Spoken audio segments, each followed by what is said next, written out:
Tráthnóna luain a bhí ann. Bhí Seán, Liam agus Ruairí ina saoi sa seomra teilifíse ag féachant ar TG4. Tháinig siad fógra faoi Comórtas Cócaireachta do ghaltaí scoile. Bhí an tabhlas ar fáil ar TG4.ie. Cheap Liam go mbeadh an Comórtas seo simúil. Ar a fithe chun an é an bhaidim dár gcionn, chuaigh siad chun cainte leis an bpríomhaide. Labhair siad leis faoin Comórtas. Dúirt siad leis go raibh tuilleadh eolais ar fáil ar an idirlíon. Luaigh siad an dúis freisin. Dúirt an príomhaide leo labhairt leis an múntóireacht na míocht fáile. Thug sé ceaddóibh dul ar aghaidh. Níos déanaí an lá céanna hí na buachaillí sa seomra ach na míocht fáile. Chuaigh siad go suíomh idirlín TG4 ar an ríomhara ranga.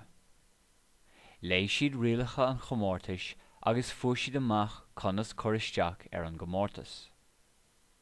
Bheadh seisiún sa chéistin ar siúl i gceann áras TG4 i mbaile na habhain. Bharrtaigh siad bíodh clár a olbhú don Comórtas. Ag deireadh na míosa bhailligh na fáinne i stúdio TG4, do Comórtas Cócaireachta Uile Éireann do Scoileanna. Thosaigh gach duine ag cócaireacht. Bhí moltóir ag siúl timpeall ag féachant orthu ag obair. Chríochnaigh an Comórtas agus thosaigh an moltóir ag caint. Bhol sí gach duine as a gcuid cócaireachta.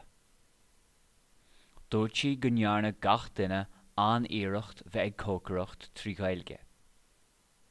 An sin, dógadh sí gur bhuaigh Seán, Liam agus Ruairí an chéad dúis sa Comórtas. Bhronn an moltóir €6,000 ar na buachaillí. Bhí áthas an domhain orthu. D'fhill siad ar an scoil agus déach siad ar an glór leis an bpríomhaide. Bhí sé an-bhródúil astú.